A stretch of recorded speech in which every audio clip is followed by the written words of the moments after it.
Olá, gente querida, que alegria, que privilégio estar mais uma vez entrando na sua casa para trazer sempre um convidado que certamente vai impactar a sua vida com seu testemunho, com suas histórias. E hoje eu estou trazendo aqui uma pessoa muito importante para mim, porque além de ser um homem de Deus, além de ser uma pessoa que me conhece desde que eu nasci, é meu irmão mais velho, Caio Pozella, pastor da Igreja Batista Manaim, lá em Alphaville, e ele tem muitas histórias para contar. A gente brinca que Caíto tem sempre os causos, né? E a gente vai conversar muito sobre a nossa história familiar, mas sobretudo como Deus nos conduziu sempre, mesmo quando estávamos longe dele, para que um dia chegássemos a ele e pudéssemos literalmente ser usados para a honra e glória do nome dele. Caíto, seja bem-vindo, um prazer ter você aqui no nosso IA Podcast. Muito bem-vindo, dá suas palavras iniciais aí para o nosso povo e a gente já vai começar o bate-papo. É um privilégio para mim de poder estar aqui com você e eu olho para você lá.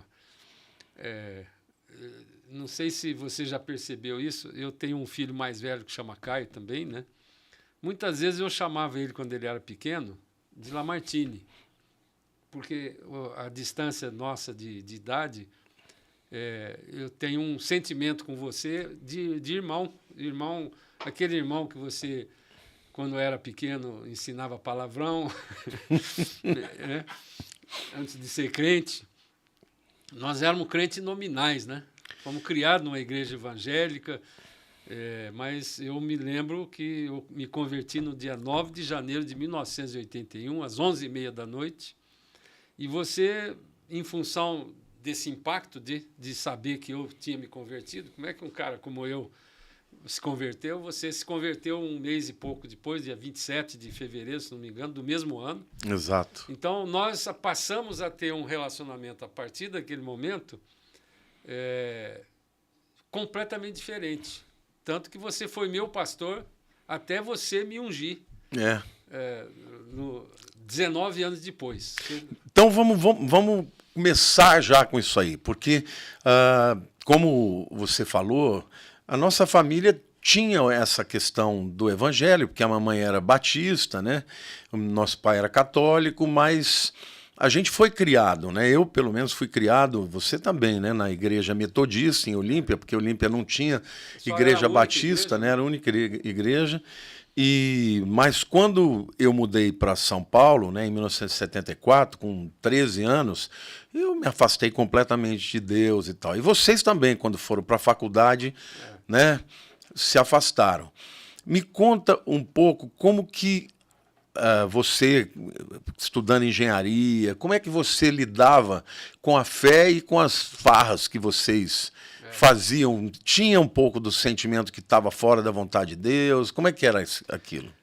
Essa pergunta é interessante pelo seguinte, Deus tem um plano para cada família que a gente hoje, né, nós temos 40 e poucos anos de convertido, né, 42 anos. 41 anos, vai fazer 42, né? Não, já fez, né? Você em janeiro e eu em fevereiro. Então, você olhando para trás, depois de 40 e poucos anos, você começa a enxergar o propósito que Deus tem na sua vida, né? E ele tem um propósito para uma família, como tem um propósito para cada um individualmente, e eles vão andando em paralelo e depois eles se entrelaçam. Nós somos de família calabresa dos dois lados. Você conviveu muito pouco com o nosso avô paterno, que era católico, apostólico, romano. Também era engenheiro, eu sou engenheiro por isso, porque eu tinha muita afinidade com ele. Ele falava pouco, diferentemente do italiano, que fala muito, ele falava pouco. Era um homem muito sisudo, um homem muito sério. Mas ele tinha uma intimidade comigo. Eu aprendi italiano com ele, depois parei de falar depois que ele morreu, quando eu tinha uns 16 anos. E virei engenheiro porque eu via ele trabalhar, gostava com ele. Muitas vezes fui fazer, quando era menino, com 8 anos, fazer medição de fazendas grandes, porque ele, como engenheiro, também usava agrimensura. Ele era agrimensor também, né? Engenheiro agrimensor e também construtor, né? E então o ramo dele, do ponto de vista espiritual, ele era um católico apostólico. A igreja matriz de Olímpia, que foi demolida, foi construída, foi projetada e construída por ele. Até hoje tem uma casa paroquial católica lá em Olímpia que foi doada por ele. Aquela que era atrás da casa dele, né? Da casa dele, que eu morei lá também. Eu também, né? Nós você também, moramos lá, né? Você jogava pedra lá pro vizinho e tal, aquelas coisas. Não, jogava, né? Inclusive nas galinhas, nos ovos da galinha do padre. Exatamente. Então, pro lado da mamãe, tinha o nosso avô materno, que também era calabrês, do vovô Leonardo, que é o paterno, era da Bórdia, que fica nas montanhas, lá na Calábria, e o vovô Salvador era de Cosenza, que fica na praia. O outro era de Catanzaro ou não? Não, Catanzaro é a província de Bórdia. Bórdia fica dentro de Catanzaro, né? Então, só que eles dois eram inimigos. Eu nunca soube, porque o nosso pai era o último filho do meu avô. Então, eu nunca soube por que eles eram inimigos. E essa inimizade, ela perdurou até o casamento, até depois do casamento da minha mãe com o papai. Então, a mamãe e o papai eram uma espécie de um casamento de como é que chama daquele Romeu e Julieta. Ah, verdade. Porque ele era proibido de namorar e ela casou contra a vontade dele. Então, essa história, veja como Deus é tremendo, porque a conversão do vovô Salvador, que era o pai da mãe. O pai da mãe, né? Que era o calabrês bravo, porque o meu avô Leonardo ele não era bravo, ele era um calabrês normal, parecia um gentleman, um inglês. Era um lord, né? Era um lord. Eu lembro dele. O outro era bravo, né? Era um homem bravo. Parece que nós aprendemos, toda a parte ruim de braveza para nós veio dele, né? Só que Deus vai transformando isso, Deus faz isso, né? Então, a minha lembrança de estar frequentando a igreja, nós nascemos na igreja metodista, né? Mamãe forçava isso. Só que eu me lembro assim, você não passou por isso, porque quando você nasceu, ele já tinha feito as pazes com a mamãe. Mas eu só fui conhecer o vovô Salvador, conhecer de poder falar com ele, quando eu tinha 12 anos. Tá de brincadeira. E nesses 12 anos... Isso para as pessoas entenderem que, como minha mãe casou contra a vontade, ele parou de falar com ela, né? Ele parou, ele brigou e nunca mais falou, nem com ela, nem com meu pai e nem conosco, né? O nosso irmão mais velho, que tinha o apelido Dojinho, que era um ano mais velho que eu, que já morreu com 33 anos. Não, 36. 36 anos. Eu fui no 4º dia da minha lua de mel, né? Eu estava lá na lua de mel, tive que voltar. Então, tinha o Dojinho e tinha eu. Depois veio a Silvana, com 4 anos mais nova que eu. Depois veio você, Não, a Priscila, com 12 anos de diferença, e você com 13 anos. Então, nós frequentávamos a igreja, só eu e o meu irmão Dojinho. Minha mãe falava, aquele ali é o seu avô. Uma igreja de 200 pessoas... Acho que nem isso Acho tinha. que nem isso, né? 100 e poucas. Que tem até hoje, o mesmo prédio até hoje lá. Eu olhava, mas é meu avô, eu vou falar com ele. Não, não pode. E ele era o maior dizimista da igreja. Então, ele era um homem que o pastor não queria trabalhar com ele, né? Então, esse relacionamento, na cabeça de uma criança, ela é difícil de você entender. Principalmente uma criança que é questionadora. Mas ele nunca olhava para vocês assim? Nada? Absolutamente nada. Ele era distante, era como se não existisse no prédio. Aquilo foi me deixando assim, bastante. E eu tenho uma cena lá, já que nós estamos contando caos, eu tenho uma cena que eu me lembro bem. Eu morava já na casa do vovô, não morava ainda, mas eu estava visitando o vovô Leonardo, que a casa dele era no meio do quarteirão da praça principal e a casa do vovô de Salvador era 30, 40 metros para cima. Na esquina, que tem até hoje. Essa casa tem. A do foi vovô, tombada, né? Essa foi tombada. Ele doou para a Igreja Metodista, então é da Igreja Metodista. E eu, então, saí num domingo, ou num dia ensolarado lá, de mão dada com a mamãe, e ela... E quando paramos na esquina, o vovô estava lá dentro, o vovô Salvador, pai dela, estava lá dentro aguando o jardim. Ele tinha um jardim bonito, assim, fim da tarde. Eu tinha de 6 para 7 anos. Isso eu tenho na memória até hoje. É importante porque essas histórias, tem muita gente que está nos vendo aqui que pode falar, pô, isso está acontecendo também na minha vida, né? Como Deus transforma isso. E eu, então, estava de mão dada com ela e ela falou assim, aquele lá é o seu avô. Eu larguei da mão dela, atravessei a rua e entrei na casa dele, que eu nunca tinha entrado. E ele olhou para mim e viu que eu era o neto dele. Aí ele jogou água em mim e falou assim, puxa daqui, cachorrinho. Esse foi um chocante para mim, eu saí correndo de lá, chorando, naturalmente, uma criança. E até hoje, eu tenho 73 anos, até hoje eu lembro dessa cena. Ele era um homem ruim mesmo. Ele era um homem ruim. Só que quando ele resolveu fazer as pazes, ele continuou sendo ruim. Por quê? Porque ele escolheu, dos 5 filhos, que nós éramos 5 irmãos, né? Ele escolheu eu como um cara que ele dava tudo e conversava. O resto ele não dava bola. Você era muito pequeno, a Priscila, a Silvana era 4 anos mais nova que eu, o Dojinho era o filho primeiro do casamento que ele não queria, então nunca conversou com o Dojinho. E eu fico vendo, ele é crente, ele era o crente. O outro que não era crente, era católico, vamos dizer assim, era mais crente que ele. Era mais crente que ele. Era um homem sério, de caráter e tal. O meu avô era de caráter, não era honesto, tal, mas era um homem ruim. Mas no fim da vida, eu me lembro que um dia ele gostava muito de mim, ele me emprestava o carro, falava assim, ó, só me devolve até às 5 horas da manhã, porque eu ia para as farras com o carro, então, porque eu preciso ir para a fazenda. Ele tinha uma fazenda dentro da cidade lá. Então, um dia eu estava indo para Lins, acho que a avó Geni, que tinha uma família lá, a avó Geni era madrasta da minha mãe, porque casou...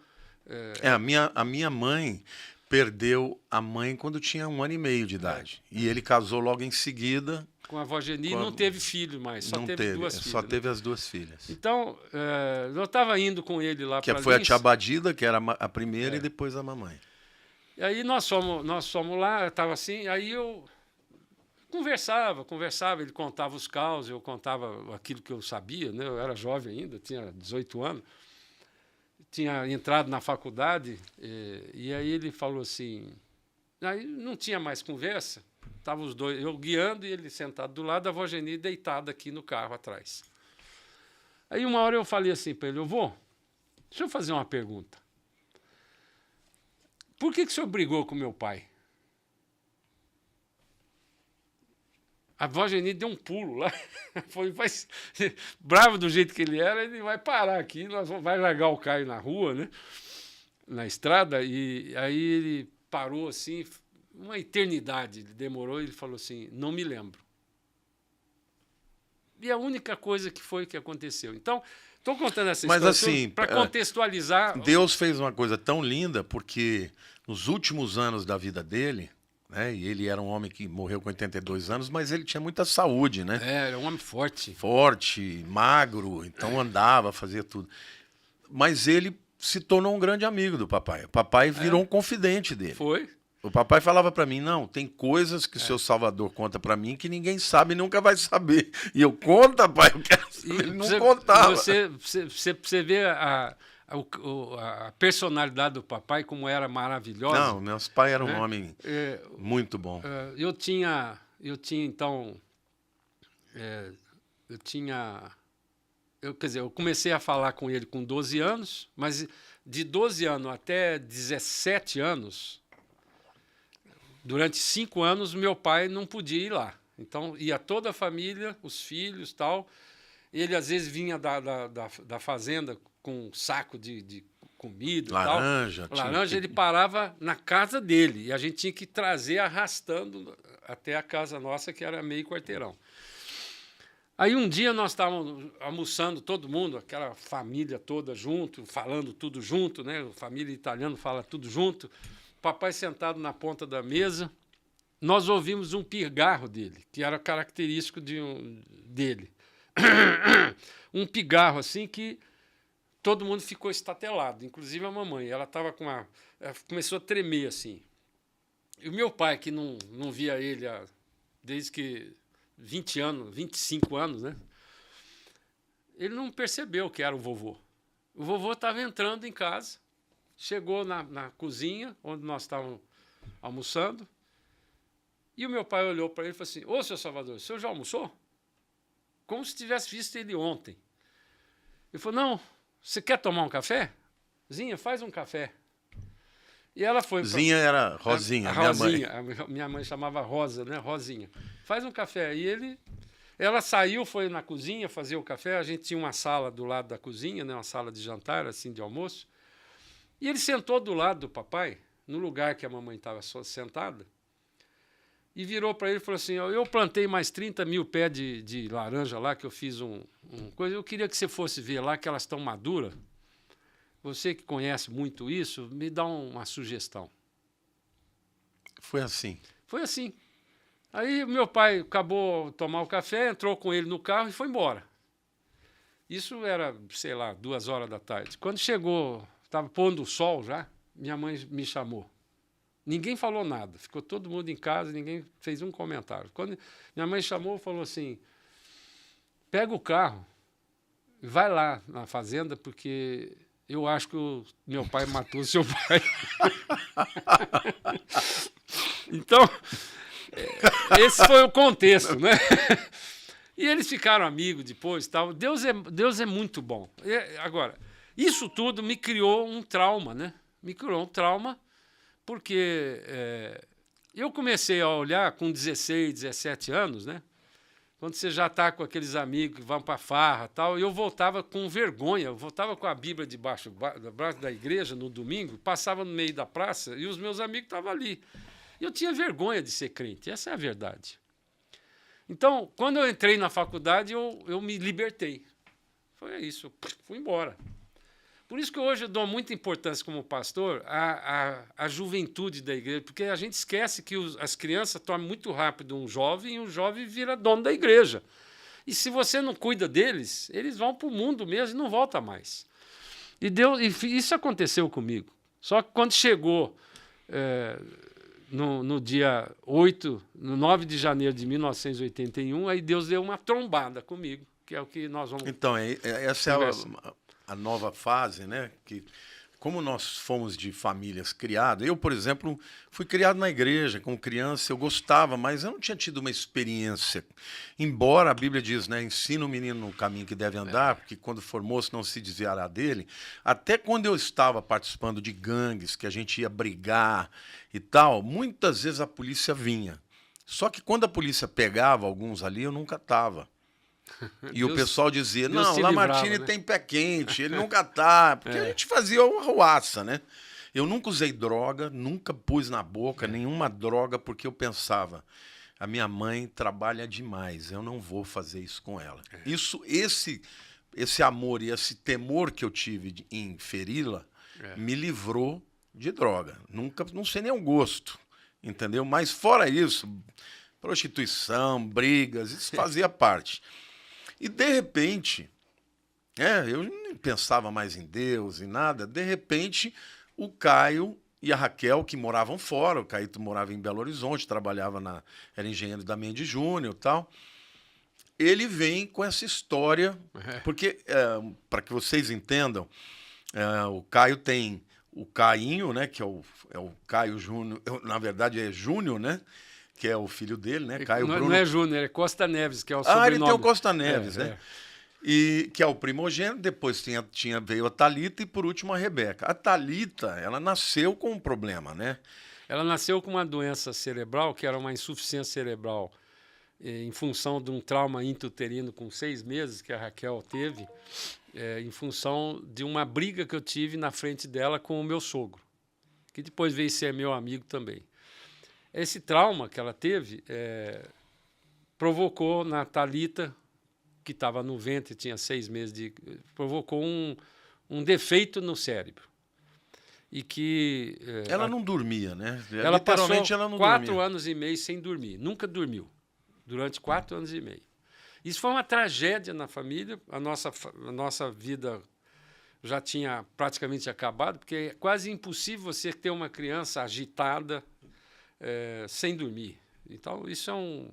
E a gente demorou, talvez, um ano para ter o diagnóstico correto, né? E vocês foram em todos os médicos? Tudo quanto é médico, e cada um falava uma coisa, tal, até que aqui em São Paulo, nós nessa época, eu estava morando em Petrolina, no Pernambuco, fazendo uma obra grande de irrigação, a maior obra de irrigação que tem até hoje no Brasil, na América Latina. É lá o projeto que hoje chama Nilo Coelho, chamava Maçangano na época. 60 mil hectares irrigados na beira do Rio São Francisco, lá em Petrolina. E a Raquel veio para São Paulo com a Thalita para fazer um exame. São Paulo tinha um exame mais moderno. E aí identificaram isso. Sabia exatamente o problema tal, e o médico deu um decreto, né? Aqueles decretos de médico. Olha, uma criança dessa que não dorme, a gente dava remédio para dormir, mas não tinha condição. Ela vai ter um derrame cerebral, renal, tem várias complicações, ninguém pode ficar sem dormir. E ele então falou, olha, talvez até 10, 12 anos ela viva, depois disso não. Meu Deus. E a Raquel perguntou para ele, mas o que aconteceu isso, né? Ele falou assim, olha, pelo exame aqui, provavelmente você teve um trauma intrauterino, provocado por um desastre, um roubo, alguma coisa, né? E ela parou e lembrou desse caso. E como é que ela iria contar isso para mim, dizendo que eu era o causador daquela tragédia? Ela, como psicóloga, ela é psicóloga, ela falou, não sei como é que eu vou fazer isso. Ela escreveu uma carta para mim. E eu fiquei, aí então você imagina, eu passei a ficar com aquele complexo de culpa de ver minha filha chegando em casa, ver minha filha daquele jeito, sabendo que eu era o causador desse problema. Então, isso foi uma tragédia na nossa família e que perdurou durante 4 anos e meio. E conta como é que foi, porque você, quando você descobriu, e a gente sabia, né, que não tinha cura e que era uma coisa que tinha um prognóstico muito ruim, você tinha um engenheiro que trabalhava com você. Lá em Petrolina mesmo. Que falou que Deus podia curar. Porque eu me lembro que quando vocês contaram, o que me fez levar de volta e ir para o Evangelho não foi o fato de crer em Deus, porque eu sempre criei em Deus. Só que eu não cria num Deus que fazia pessoal, isso que ele faz, né? Pessoal. E quando você veio com a história dizendo que Deus falou, que Deus deu uma profecia, que ela foi curada, aquilo mudou a minha vida. Conta como é que foi isso. Ele chegou para você, ele percebeu que você estava... Não, lá em Petrolina, a gente, fim de semana, tinha um clube lá da cidade, e a gente ia para o clube, na beira do Rio São Francisco, e essa família era uma família de ele é engenheiro também, de uma outra empresa que estava lá. E nós, no clube, ficamos amigos. O Cláudio e a Jane, que moram até hoje em Belo Horizonte. E eu olhava aquela família, ele não frequentava a roda todo o tempo, porque ele não bebia. Ele ficava brincando com os filhos, com a família e tal, e namorava a mulher dele. Eu olhava aquilo e falei, que cara estranho, né? Porque eu já estava numa situação difícil de relacionamento com a minha mulher, em função de tudo isso. E a mulher dele, a Jane, era uma poliglota, falava alemão, italiano, inglês, francês, era tradutora, mulher inteligente. E ela um dia falou para a Raquel assim, vendo, a Raquel contou para ela da Thalita, né? Ela falou assim, Deus pode curar a tua filha. Deus pode, mas como assim Deus curar? Não, aí ela foi contando umas histórias do irmão, ela tinha 10, 12 filhos, 2 irmãos, né? E a mãe dela, a dona Benigna, era uma católica que se converteu na igreja católica por causa de um processo de cura que ela, lendo na Bíblia, ela falou assim, meu filho nasceu com um problema na barriga e tinha um buraco na criança. E ela lembrou, lá lendo a Bíblia, lembrou de que Jesus curou um cego com um cuspe, né? Ele passou no olho dele. E ela, então, pela fé, fez a mesma coisa. E quando ela foi falar para o padre que ela ia fazer isso, o padre falou, não faz isso. Isso aí é conversa de crente, não entra nessa não. Que você... E ela continuou na igreja, mas fazendo isso. Depois de, sei lá, 6 meses, 8 meses, ela voltou com a criança no médico. Não, desculpe, até tem um detalhe. O médico chamava Ismael. E o médico falou assim, olha, põe o meu nome nele, porque ele vai morrer logo com esse negócio. Isso aí não fecha. E ela pôs o nome nele de Ismael. Então, quando ela voltou lá, 6 meses depois, falou, isso daqui é o Ismael, sei a ferida. Porque foi curando. Então, ela contou histórias desse tipo e a Raquel falou assim, Então, a partir dali, nós ficamos frequentando a casa até que um dia a dona Benigna foi visitá-la lá de Belo Horizonte para Petrolina, foi jantar em casa, nós convidamos, e ela, olhando aquela tragédia, né, tal, ela falou assim para mim, fez uma pergunta para mim, o Caio, onde você acha que você vai se você morrer hoje? Eu fui criado numa igreja evangélica, eu conhecia Deus, eu aceitei a Jesus várias vezes de apelo que foram lá, mas a transformação mesmo aconteceu no dia 9 de janeiro de 81. Eu respondi para ela, isso foi em 79. Respondi para ela assim, dona Benigna, eu acho que eu vou para o inferno. E aí comecei a falar uma série de coisas que eu sabia que eu podia falar, por que eu iria. Ela falou, não quero saber dos seus pecados, mas por que você acha que você vai para o inferno?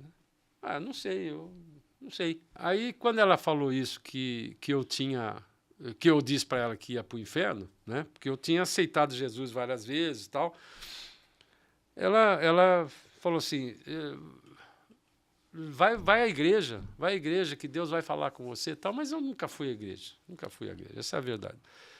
Depois disso, nós mudamos para Belo Horizonte, eu fui trabalhar 6 meses em Belo Horizonte, eu fui coordenar uma série de concorrências grandes, internacionais, que nós fizemos lá, e fiquei um período grande lá de 6 meses. Naquele tempo não tinha computador, não tinha celular, não tinha nada, então era tudo na mão, tinha uma equipe grande fazendo isso. E nesses 6 meses, de tanto ela insistir, um dia eu fui na igreja do pastor Márcio Valadão, lá na Lagoinha, em Belo Horizonte. E aconteceu, na primeira vez que eu cheguei, eu entrei e falei assim para a Raquel, tinha umas 3.000 pessoas na igreja, eu falei assim, vamos sentar num lugar muito longe, porque se alguém me vir aqui, eu vou ficar com vergonha. Eu estou dentro de uma igreja evangélica. É interessante isso, né? Como que o diabo bloqueia isso, né? E eu, apesar de ter sido criado numa igreja evangélica, é sempre bom a gente insistir isso, porque está cheio de gente na igreja que pensa que é crente e não é. É verdade.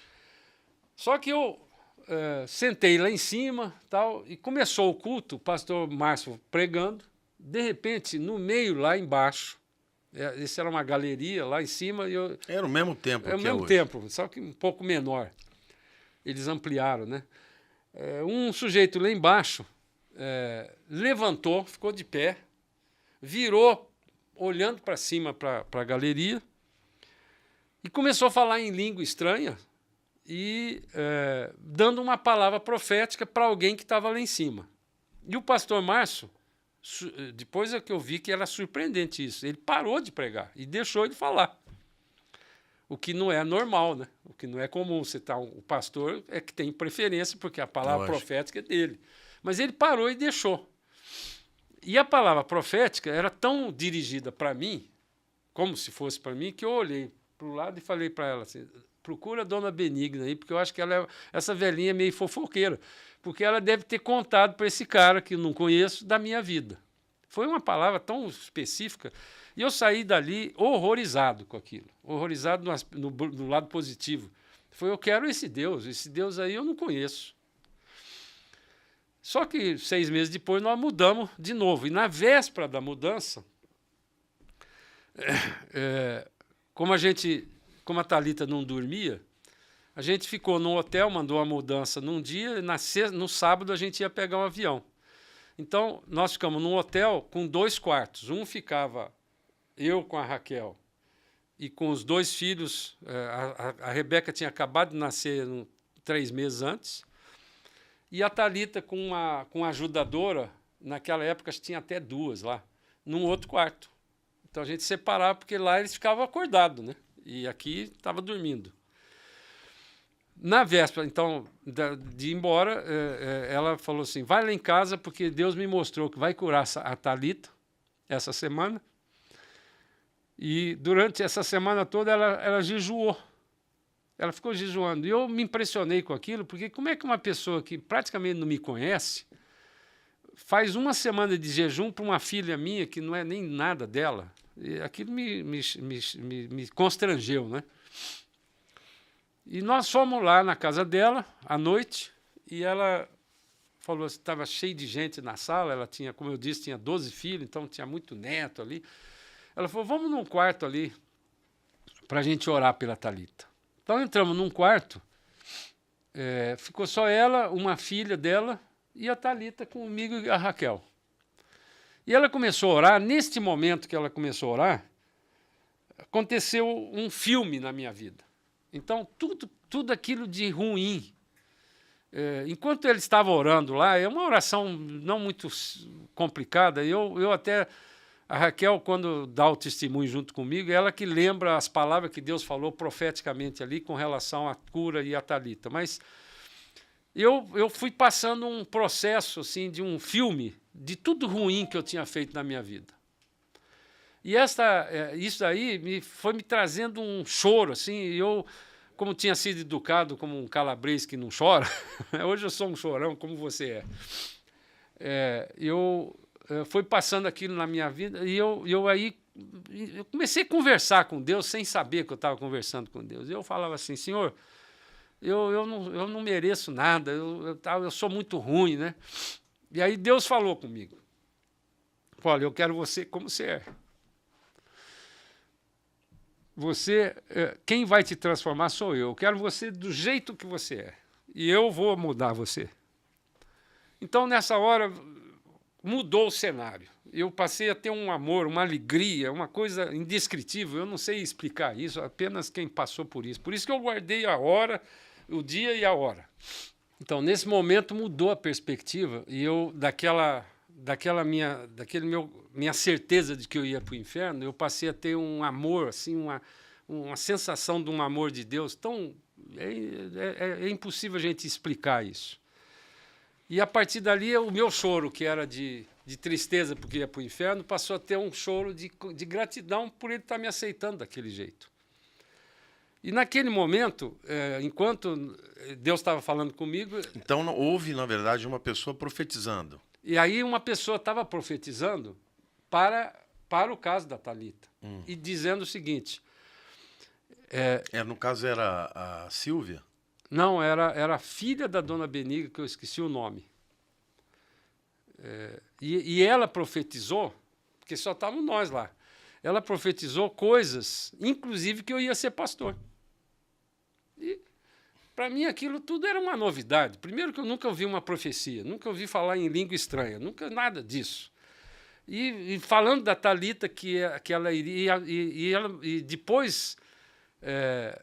deu uma palavra dizendo que ela teve uma visão de que a Thalita tinha 2 mãozinhas que saíam aqui do ombro, não tinha os braços. E ela ia crescendo, crescendo, crescendo até... E aí, bom, entre outras coisas, a Thalita naquela noite foi a primeira vez que ela dormiu até meio-dia do outro dia. Na vida? Na vida. Ela foi a primeira vez da vida dela, 4 anos e meio. Desde que ela nasceu, ela dormiu até meio-dia. Quase perdemos o avião, porque o avião era tarde.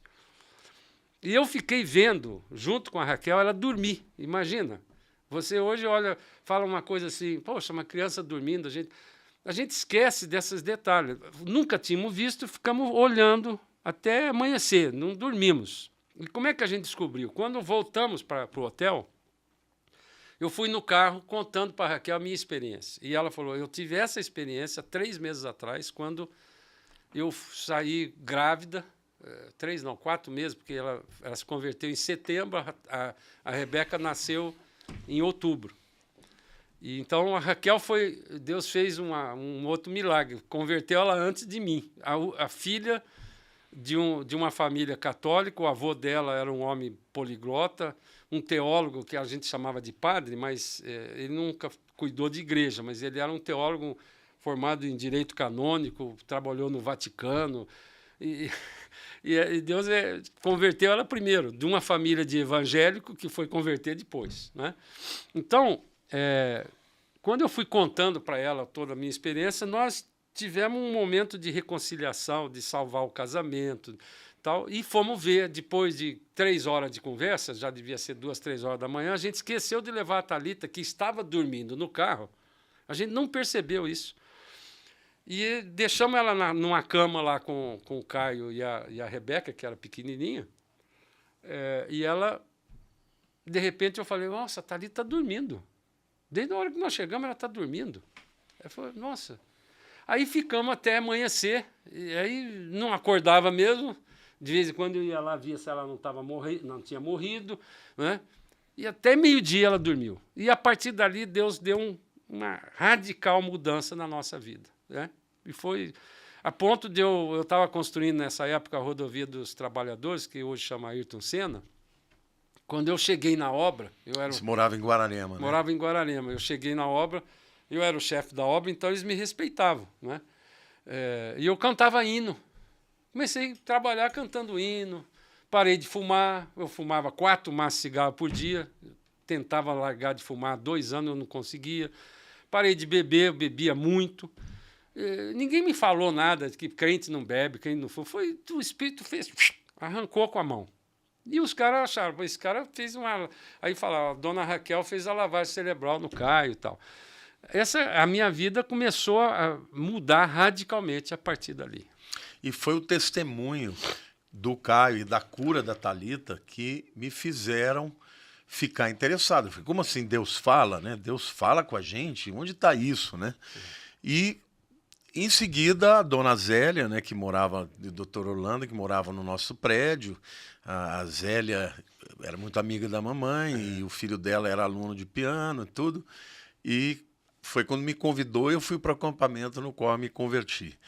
Mas como hoje eu quero saber de você, Caíto, você continuou sempre como um homem crente, mas sempre envolvido no seu trabalho, né? Depois você se tornou empresário, saiu da Mendes, mas começou a fazer os seus próprios negócios e tal.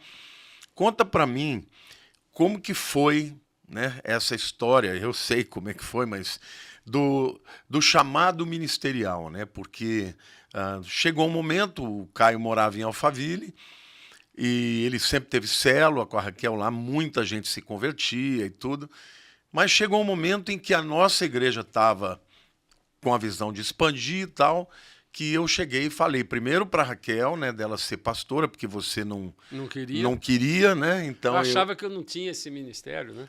E conta aquele detalhe, né?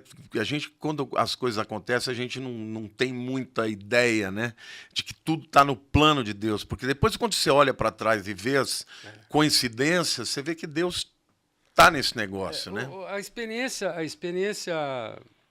espiritual que Deus fez, ele fez um compacto assim de muitos milagres na nossa vida, começando por este. E nós estávamos com 1 ano e pouco de convertido, né? Só vou contar esse detalhe para chegar nessa pergunta sua. Eu tinha um sítio lá em Biritiba Mirim, e num mês de julho, que muito frio, nós estávamos lá, e eu não lembro quem foi que estava lá nesse dia, e nós fomos orar à noite, e Deus deu uma palavra profética para essa pessoa, dizendo que nós iríamos, nós iríamos para muito longe, e que enquanto a gente estivesse fora, ele iria cuidar daquele local. Lá eu tinha eu tinha construído umas 3 barragenzinhas lá pequenas, com lago, não sei, lembra disso, né? E eu botei nome nas barragens das usinas que eu tinha construído, São Simão, Ilha Solteira e tal. E aí, quando acabou, a Raquel falou assim, bom, para ser longe, tinha uma expressão em Olímpia, onde nós nascemos, que é para lá de Bagdá. E nós fomos para lá de Bagdá,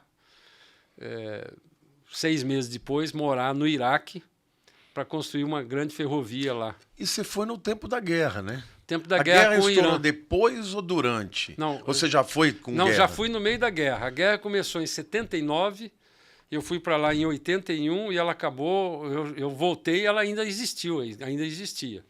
E esse tempo de guerra foi um tempo muito grande, muito grave. Mas a Revolução Iraniana foi em 79? Foi O Ayatollah o Ayatollah Khomeini. Khomeini morava em Karbala, que é uma cidade perto da Babilônia, a antiga Babilônia. E ele, quando começou a Revolução, ele saiu e falou assim, eu vou voltar para o Iraque, vou transformar isso aqui num califado. Então a guerra foi fomentada pelo Ayatollah Khomeini, que saiu de lá em 79. Então logo em seguida começou a guerra e nós fomos para lá em 81. A primeira experiência marcante que nós tivemos quando chegamos no Iraque foi o seguinte: nós descemos num aeroporto que era antigo, não tinha... Quando nós voltamos do Iraque, nós já voltamos com um aeroporto novo, era uma coisa muito linda. Mas você não teve medo na época de ir para um país em guerra? Foi engraçado, acho que Deus tirou o medo. E eu só fui perceber isso quando nós... primeiro que com a guerra não tinha nenhuma companhia que descia lá. Só podia a Iraq Airways, que era uma empresa estatal.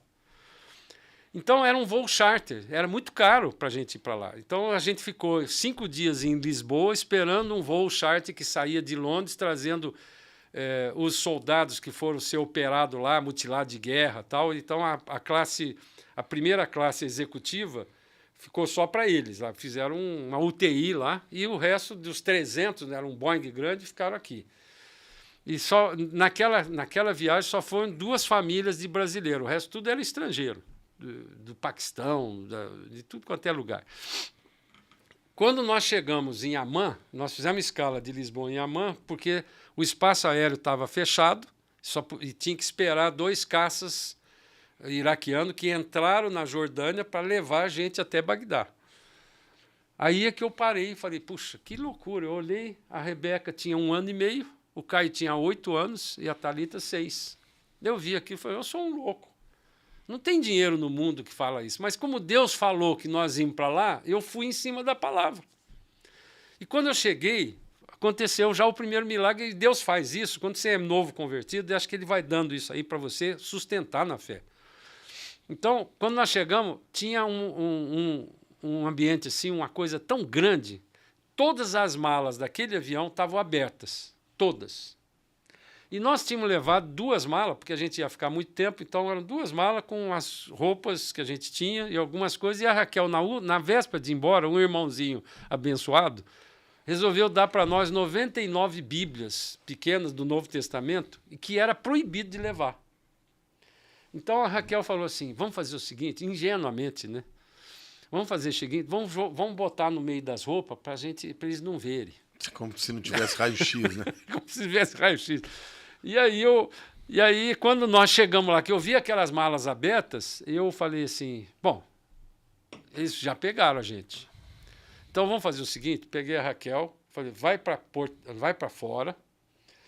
Eu vi de longe um engenheiro da Mendes que foi me buscar, que tinha um motorista com ele. Falei, você vai lá, encontra lá o Irineu, que era o engenheiro que foi me buscar, leva as crianças e se me prenderem, eu vou pegar a mala. Se me prenderem, vocês vão embora, porque depois eles vêm aqui me tirar. Tá bom? Porque senão vai prender a família.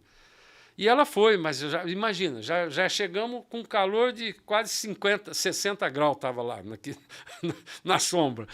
E mais um negócio desse já começa a ter um impacto, né? E eu saí procurando as nossas malas. De repente, eu dou de cara com a mala, as 2 únicas malas que estavam fechadas, de pé, com um X de giz, assim, era essa. As nossas malas eram as únicas malas que estavam fechadas de pé. E cada uma delas tinha um X, assim. Aí eu fiz o seguinte raciocínio de engenheiro. E essas Bíblias estavam em que língua? Português e inglês. Então, pregar para árabe em português não era, mas tinha inglês, né? Era um pessoal dos Gideões que pediu para a gente levar. E depois eu descobri que nem pode fazer isso, porque o Gideão só pode distribuir nos hotéis e tal. Mas as coisas de Deus são assim, né? Aí eu aproveitei, levei vários livros, levei um livro do Atmani, A Vida Cristã Normal, e pode ter uma história também disso lá, mas depois a gente conta. E aí, Quando eu vi aquelas 2 malas, assim, eu falei, na cabeça de engenheiro, eu falei assim, só tem 50% de possibilidade. Ou puseram um X para que quando eu pegasse, prender, saber quem é o dono, ou puseram um X para não mexer com essas 2, por algum motivo. E eu vou crer que uns anjos fizeram esse X. Eu estava recém-convertido, tinha 1 ano e pouco de convertido, eu estava andando nos milagres. Então, eu, pela fé, peguei as 2 malas e saí pisando duro, e fomos embora. Até hoje eu não sei o que aconteceu. Que coisa. Então, é parecido com a história, né, de Paulo, que foi saindo pelas prisões. Eu estava crendo nisso, junto, né? porque aquele momento, a Bíblia, para mim, saltava assim, tudo aquilo que nós aprendemos na igreja, na escola dominical, eu falei, eu estou ficando inteligente. Eu achei que fiquei inteligente, porque o Espírito Santo vai revelando, né? Então,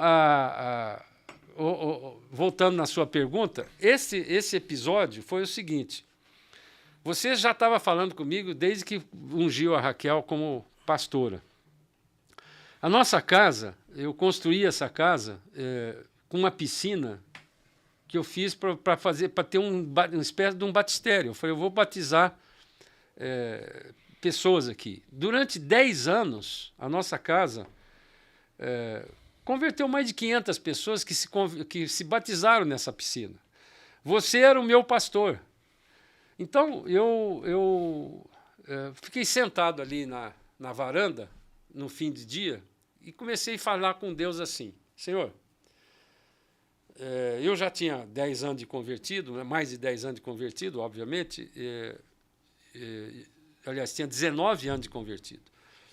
E eu falei assim, Senhor, Gideão era um crente não muito firme, então ele pediu 2 sinais, né? Se a lã ficar molhada... Primeiro tinha que ficar molhada em volta, a lã ficar seca. Depois pediu o contrário. O contrário, né? Eu não vou pedir isso. Eu vou fazer o seguinte. Eu vou fazer uma coisa pior que isso. Eu quero alugar na Alameda Araguaia, que é o lugar mais caro de Alphaville. Mas eu só vou pagar aquilo que eu puder pagar do meu bolso de aluguel.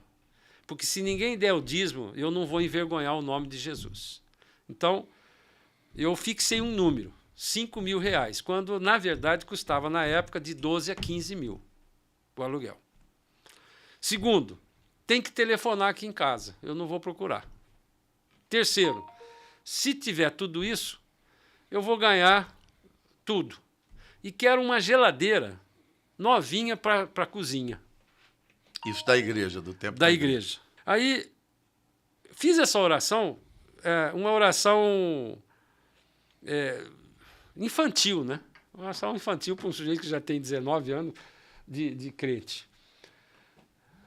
E aí, o que aconteceu? 2 ou 3 dias depois, uma pessoa ligou lá em casa, falou com a Raquel, falou, olha, tem um prédio lá na Araguaia que vai ser alugado, ele está sendo pintado, não puseram placa ainda, se você for lá, eu acho que vocês vão conseguir alugar. Aí ela perguntou, quem é você? Eu falei, não, é uma pessoa que falou que vocês querem alugar. Não, eu não falei isso com ninguém. Eu não sei, me deram o seu telefone. Até hoje nós não sabemos quem foi. Pode ser até que tenha sido um anjo mesmo, porque... Aí a Raquel foi lá, pegou o telefone do dono, que era um arquiteto, eu liguei para ele, contei a minha história de conversão, tudo isso. Eu falo, meu irmão é o meu pastor, vai me ungir pastor, então eu vou ser o primeiro pastor dessa igreja e aí vai ser uma igreja. E depois dessa conversa toda, ele ficou entusiasmado, falou, pô, gostei de você, então vou alugar. Quanto é que você quer? Ele falou, 12 mil. Eu falei, eu vou pagar 5. Aí ele falou, bom, Caio, mas... Quase um terço, um pouco mais de um terço. Aí eu expliquei por quê. Eu falei, olha, se ninguém der... A igreja é pequena, vai começar com 100 pessoas, 80, 100 pessoas. Se ninguém der o dízimo e não tiver dinheiro para pagar, eu vou pagar, porque eu vou assinar o contrato, eu sou o pastor. Então, eu só posso pagar 5 mil. Eu não sou um sujeito rico, pô, né? Aí ele falou, me dá aí uns dias para pensar. Pega mais uma aguinha para mim. Me dá uns dias para pensar. Aí ele, você não quer essa aqui? Não, se tiver... Aí ele virou e falou assim... Mais geladinha, né? Ele falou assim, vamos conversar mais um pouco. Aí eu falei, tá bom. Aí ele virou, antes de ir embora, ele falou assim, olha, pensei bem aqui, vou alugar. Sabe o que aconteceu lá? Eu fiquei 6 anos sem ter um aumento dos 5 mil. Meu Deus. Durante 6 anos. Aí, de tanto que eu insisti com ele para aumentar, ele aumentou. Esses milagres são tremendos. Agora, você... quando você... Outro dia eu ouvi um negócio desse aqui, não sei como é que você chama isso, podcast. Você vê que eu não sou tão internauta como você, né? Aliás, é um privilégio. Eu estou falando aqui por mais de 1,5 milhão de pessoas, coisa que eu nunca vi. Isso faz parte do Evangelho. É uma coisa tremenda isso. Quando que nós, como família, uma família dessa, com toda essa história, ia imaginar que você ia pregar para tantos milhares e milhões de pessoas como você tem pregado? A nossa igreja hoje é um privilégio, porque a nossa igreja hoje tem mais de 1.000 membros. Tem um prédio enorme. Gente, a igreja Manaim, em Alphaville, é uma igreja linda. Parece a nossa igreja aqui, até o prédio, né? Nós fundamos, enviei o Caio e a Raquel. Que ano que foi organizada a igreja? 2000. No ano 2000, eles ficaram independentes, sempre Não, tivemos independente comunhão. foi em 2001.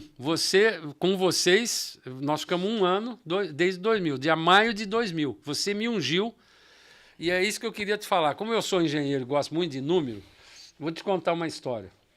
Outro dia, vendo você lá no Vilela, né? No Inteligência Limitada. Inteligência Limitada, você falou uma coisa interessante, que você se converteu com 19 anos e eu me emocionei muito porque você contou que nesses 19 anos você teve muita dificuldade de relacionamento com o papai.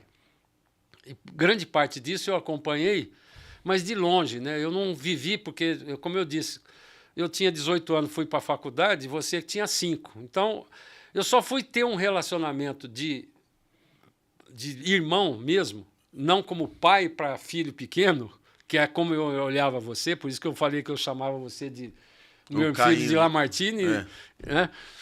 Quando você se converteu, porque você já era um adulto. E aí nós dois convertemos junto, praticamente, passamos a ter um convívio de irmão que nós nunca tínhamos tido. E foi muito gostoso isso. É verdade. Né? Você passou a ser meu pastor. Mas é interessante que com 19 anos você se converteu, mas 19 anos depois você me ungiu pastor.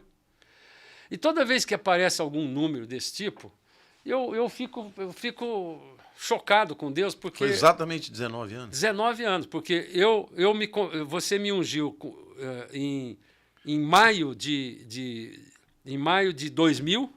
19 anos. Eu me converti em 81. Você converteu em 81. E eu fiz 52 anos dia 11 de setembro, que é uma data também emblemática.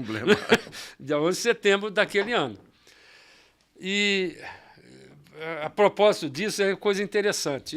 Nessa igreja que nós estamos hoje, nesse endereço que é a Alameda, nós ficamos lá 17 anos na Alameda Araguaia. Agora é a Tocantins, né? Agora é a Tocantins 700. A Alameda Tocantins, daquela avenida lá, Tocantins 700.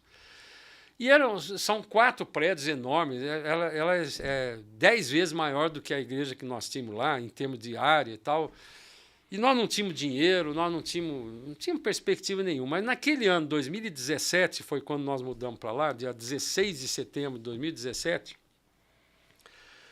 Em fevereiro, estava pregando no púlpito lá na Araguaia ainda, e, de repente, eu dou uma palavra profética que me assustou. Porque eu sou muito conservador. Na minha vida empresarial, eu sou muito ousado. Fiz um monte de bobagem, aprendi muito, apanhei muito. Mas na minha vida espiritual aqui na igreja, eu sou conservador demais. Eu não dou nenhum passo se não tiver tudo bem calculado, porque sempre tive medo do nome de Jesus ser... E tem muitos pastores que não têm esse cuidado, né? Mas eu dei uma palavra profética no púlpito que nós vamos mudar esse ano aqui. E ainda falei assim, o meu irmão um dia falou para mim assim, você precisa largar as tendas, senão você não vai crescer. Essa igreja sua, ela fica fazendo rodízio, né? Tinha 300 membros, então não cabia mais, fazia 3 cultos e tal. E aí eu falei, Deus me mostrou que esse ano nós vamos mudar. Quando eu falei isso, eu assustei. Acabou o culto, eu falei, vocês me perdoam. Falei para a minha mulher, para as pessoas que estavam do lado, mas eu não sei o que eu falei. Saiu assim. Mas aí eu fui para casa, falei, senhor, mas se o senhor falou desse jeito, eu vou crer. Aí chamei o Carlos Eduardo, que é o meu pastor administrativo lá, que cuida de dinheiro e tal. Falei, Edu, nós tínhamos aberto uma congregação em Barueri, que tinha uns 100 membros, e que vencia o segundo ano em março. Ele falou, Caio, é melhor você, então, não renovar e vamos jogar todo o que tem lá, tem ar-condicionado e tal, né, guardar aqui para a gente botar num tempo maior. Tá bom. Mas vamos procurar. E aí saí procurando. Não achava. Até que achei uns prédios lá na Tocantins, estavam lá abandonados, tinha ido à falência e tal. E eu, como engenheiro, entrei lá, quando eu vi aqui, falei, meu Deus, nós vamos precisar de muito dinheiro para reformar isso aqui. Tinha a parte elétrica, hidráulica, fora a parte toda. E era grande, né? Era grande, né? E eu não podia pagar o aluguel do outro e aqui do mesmo tempo. Então, eu chamei uma arquiteta lá, a Dani, e falei, Dani, eu vou na sua casa lá, eu vou abrir uma folha assim grande e eu quero fazer isso. Aí eu mesmo comecei a desenhar o que eu queria fazer. Agora você, como arquiteta, põe isso aí no AutoCAD aí, por favor, e vamos... Então, passei o tempo todo lá com a Dani discutindo, quero isso, quero aquilo e tal.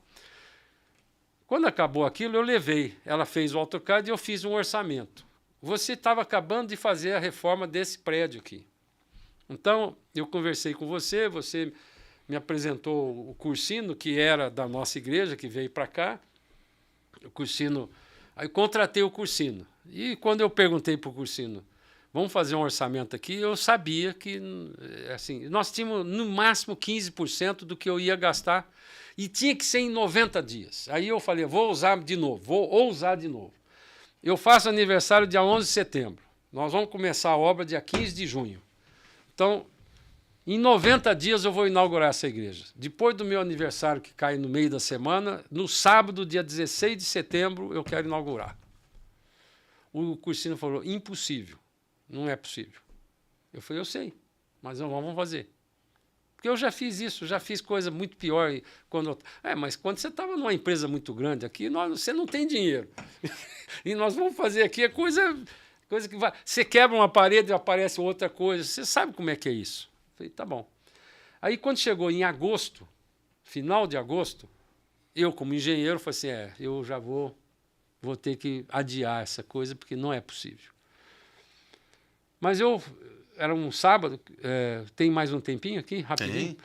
Era um sábado, eu deitei na rede lá no quintal de casa, debaixo de um caramanchão lá, e peguei meu iPad, que tem a Bíblia, comecei a orar e ler a palavra.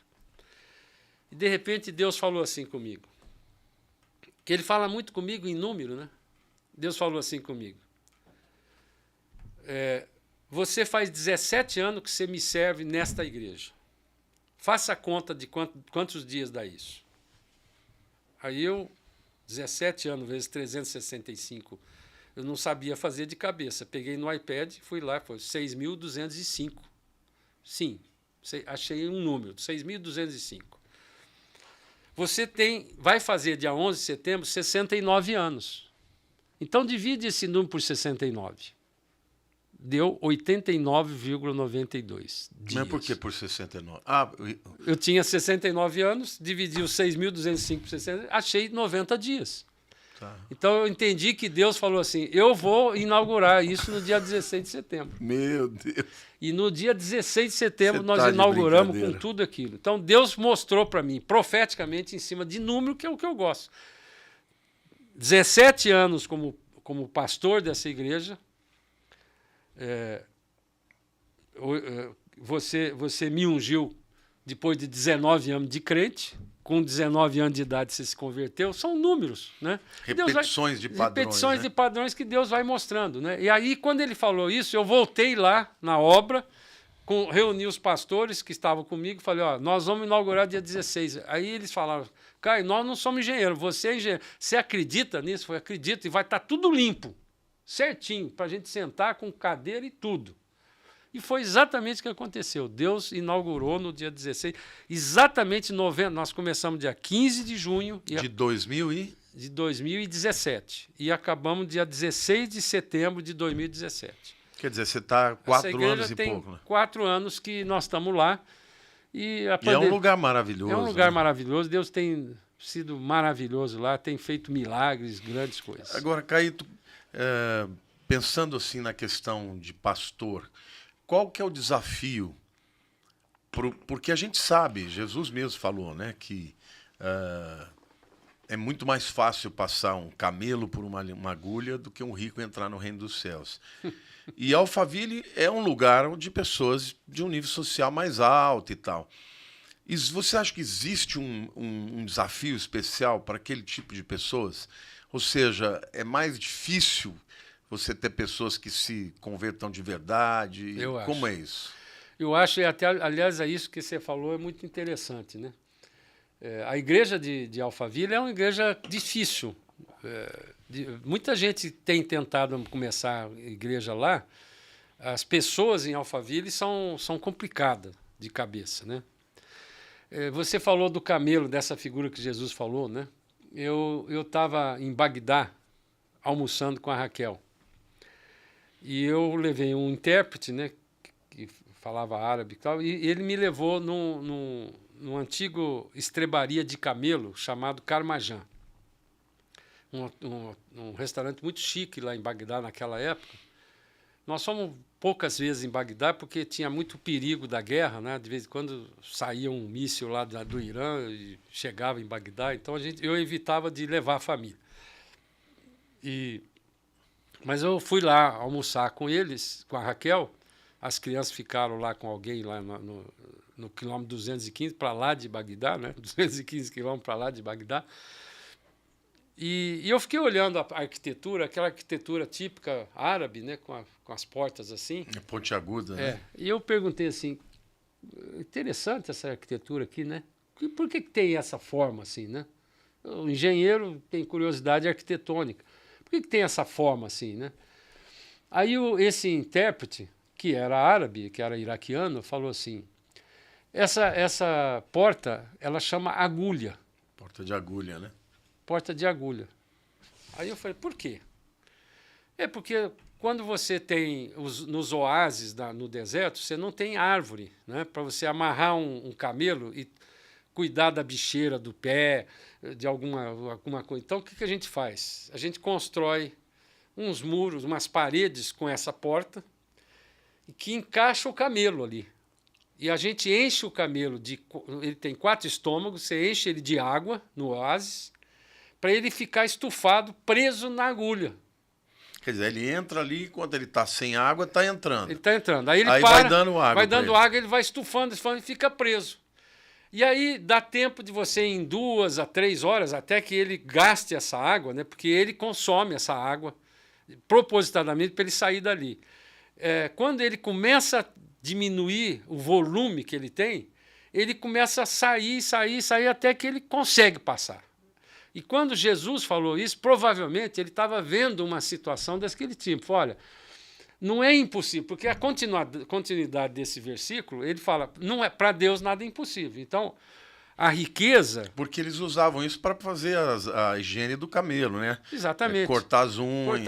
E não tinha como amarrar o camelo, porque não tinha um toco de árvore, assim. Então, na areia é difícil você fincar aquilo, né? Lógico. Então, essa figura que Jesus falou, Jesus era muito didático, né? Ele usava essas palavras, essa figura e tal. Eu creio que há um ministério com os ricos, como há com os pobres e com a classe média. E é muito difícil você... por exemplo, na nossa igreja, eu diria o seguinte, os maiores dizimistas da igreja não são os ricos, são a classe média e a classe pobre. Porque esses eles têm experimentado com o dinheiro, que é uma coisa difícil de você ministrar isso, né? Você conhece bem isso, porque você tem pregado muito bem isso. É difícil, por exemplo, um pastor... Eu tenho dificuldade de pedir dízimo, por causa de muitos pastores que transformaram as suas igrejas numa empresa... Um banco de negócio. Um banco de negócio. Então... O rico, ele tem um amor ao dinheiro que é pesado, e você tem que aprender a administrar isso. Esse amor ao dinheiro é uma coisa difícil. Na Bíblia diz que o dinheiro ele é uma bênção de Deus. Aliás, a Rebeca, a filha mais nova, começou ontem, né? Foi ontem, segunda-feira, um estudo de 4 semanas lá na igreja, falando sobre a prosperidade. E a aula dela foi muito interessante ontem, que eu assisti pelo YouTube, não pelo Zoom, desculpe, falando sobre a prosperidade. Biblicamente, a prosperidade ela acompanha o propósito. Quando você está debaixo do propósito de Deus, como consequência acessória, vem a prosperidade. Não só a prosperidade financeira, mas todo tipo de prosperidade. Nós somos uma família próspera, embora não sejamos ricos. Mas tudo aquilo que um homem pode almejar, nós já fizemos. Eu conheço 30 países. Quando eu era menino lá, eu não imaginava que eu podia ser. Você é a mesma coisa. O conceito de prosperidade... Não é dinheiro. Dinheiro inclui também, mas claro. A melhor prosperidade é a prosperidade de você viver bem, de ter paz, de ter alegria, de viver, de ter saúde, né? Ter saúde. Isso tudo... eu lá dos pastores que nós somos lá na igreja, eu sou o mais velho, eu tenho 73 anos, mas ninguém me acompanha, assim como com você também. Ninguém nos acompanha. Interessante, gente, que a palavra prosperidade na língua hebraica é tsaliar. Ela usou essa palavra. É a mesma palavra, a mesma raiz da palavra apóstolo. Interessante. Só que apóstolo é tsaliar. Tsaliar. Tsaliar. O outro é tsaliar. Uhum. Mas é a mesma, escreve igual, inclusive. Por que isso? Porque o conceito de prosperidade na Bíblia é você cumprir o propósito. A primeira vez que essa palavra aparece, né, e existe uma doutrina, né, um princípio teológico, que é a doutrina da primeira ocorrência. Quando uma palavra ocorre pela primeira vez, um conceito, ele determina o que significa. Uhum. Então, a primeira vez que apareceu foi quando Abraão manda o servo dele, Eliezer, para buscar uma esposa para Isaac. Então, ele pede para Abraão orar por ele para que ele prospere, ou seja, para que cumpra o propósito. Então, que oração ousada que ele fez quando chegou lá. Hein? Não é? Para que a pessoa que fosse viesse dar água para os camelos dele e tal. Então, na verdade, prosperidade na vida de uma pessoa é quando ela cumpre o seu propósito. Nem todo mundo foi chamado para ser rico. Claro. Mas todo aquele que é de Deus, ele pode viver uma prosperidade. Ou seja, ele pode cumprir o propósito. E no propósito de Deus, ele vai ter abundância de alimento, vai ter o dinheiro suficiente para poder pagar suas contas. Jesus, quando precisou pagar a conta, mandou Pedro ir lá pescar um peixe. Que probabilidade tinha aquilo? Não é? Ou ele botou uma informação na mente do peixe, vai lá e pega uma moeda que dá para pagar o meu e o dele. Ou ele sabia que o peixe ia passar por... Ou ele pôs uma moeda nova lá na boca do peixe. Quer dizer, o milagre depende de Deus, né? Então Deus é o Deus de todo o ouro e toda a prata. Só que o problema das pessoas é o amor ao dinheiro. Não tem problema você ganhar dinheiro. Eu tenho dito para alguns empresários, olha, é óbvio que você vai querer ganhar dinheiro, porque o dinheiro, na verdade, é acesso. E ele abre portas. Você imagina quantos empresários beneficiam, quantas famílias são beneficiadas por causa de uma ideia boa, de um empresário. O empresário, quando ele investe ousadamente, ele dá trabalho para muita gente. Exatamente. Então, isso é bênção. Não, e pode ser um instrumento para abençoar o reino, né? O problema é quando a pessoa ela perde a noção de que tudo tem um propósito. E o propósito é glorificar a Deus. Eu gosto muito daquele texto de Romanos 8:28, que diz que todas as coisas cooperam para o bem dos que amam a Deus, daqueles que são chamados segundo o seu propósito. Então, quando que as coisas vão cooperar? Cooperar ali, a palavra é sinergia, sinergel. Uhum. Então, como é que as coisas vão todas trabalhar conjuntamente para o bem daquele que ama a Deus? Exatamente. Quando ele está cumprindo o seu propósito. Quando ele cumpre o seu propósito, ele está prosperando. Agora, o que Mamon faz? Mamon, ele faz com que a segurança do homem fique na riqueza, e quando a segurança vira riqueza, a riqueza vira o tesouro. E aí o dinheiro, ao invés de ser uma solução, se torna um problema.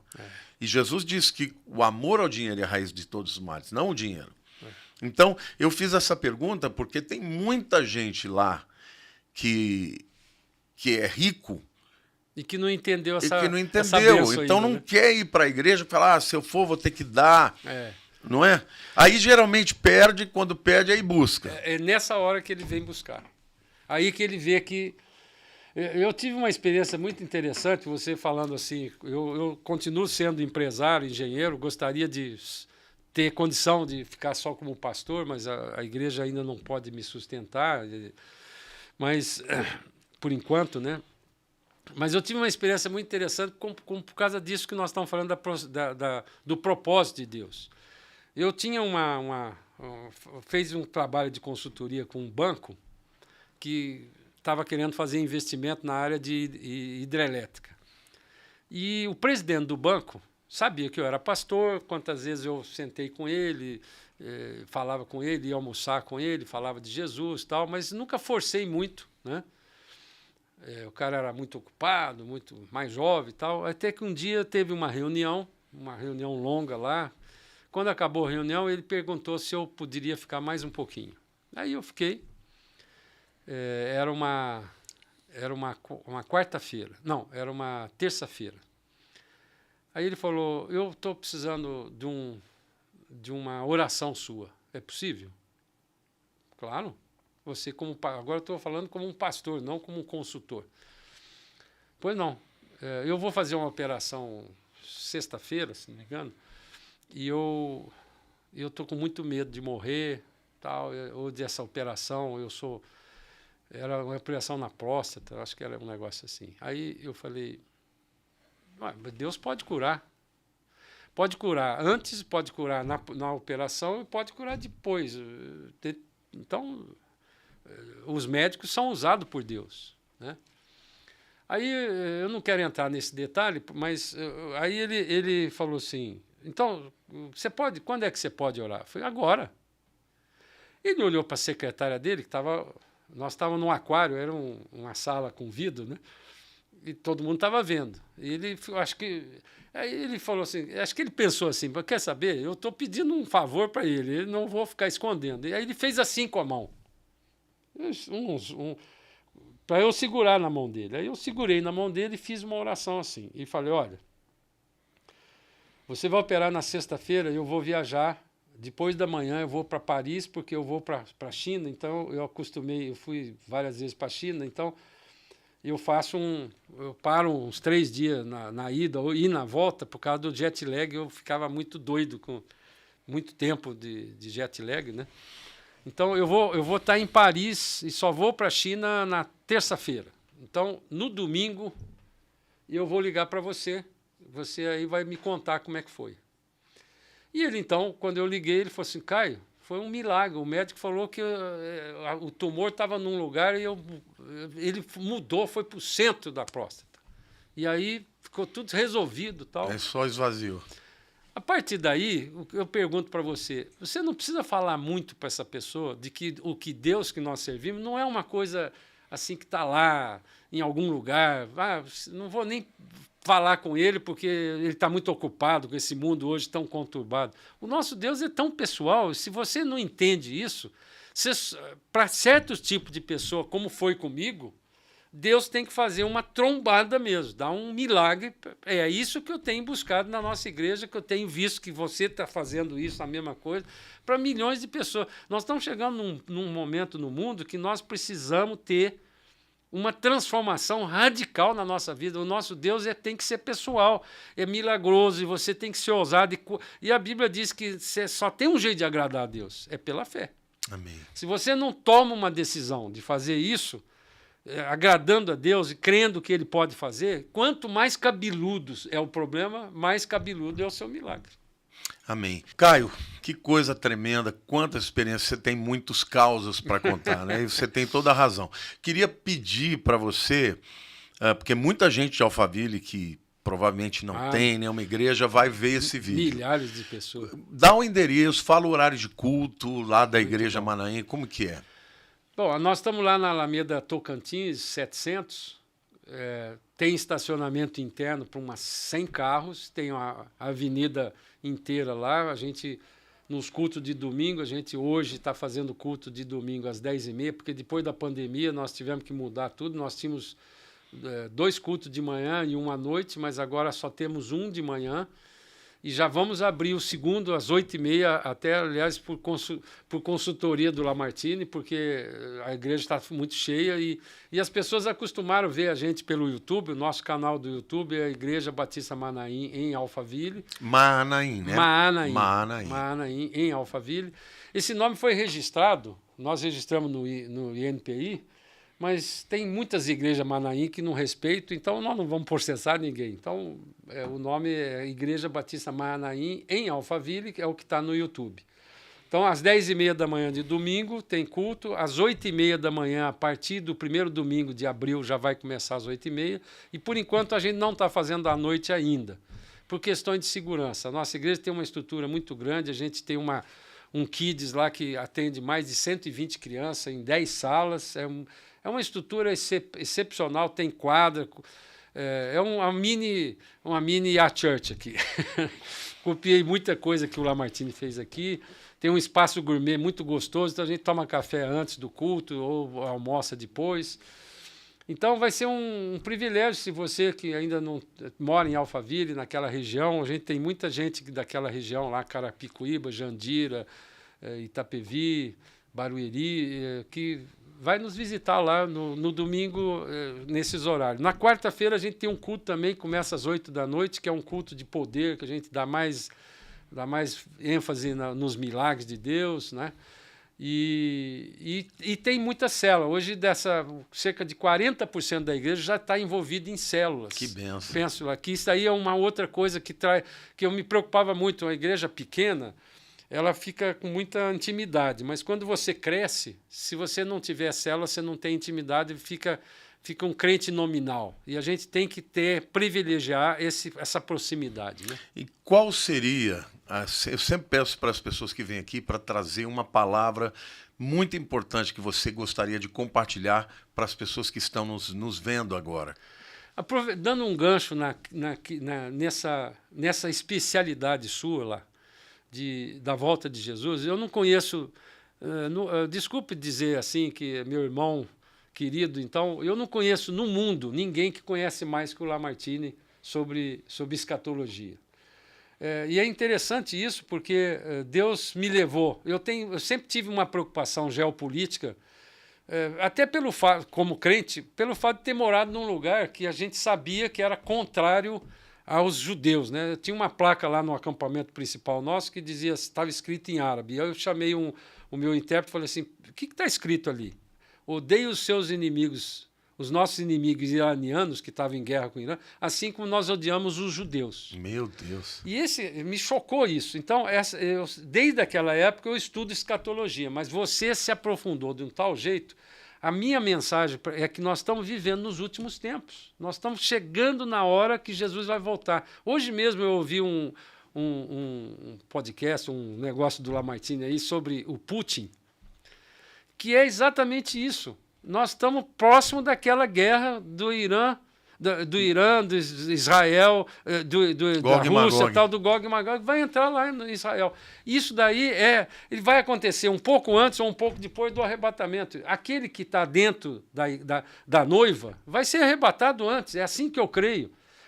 Infelizmente, aqueles que creem que a igreja vai passar na tribulação, eu acho até bom que fique alguns pastores. Desculpe a minha ironia, mas fique alguns pastores aqui na tribulação, porque assim ele vai ajudar aos 144 mil a pregar o evangelho. E a igreja que vai subir é a igreja noiva de Cristo, que vai sair de todas as igrejas.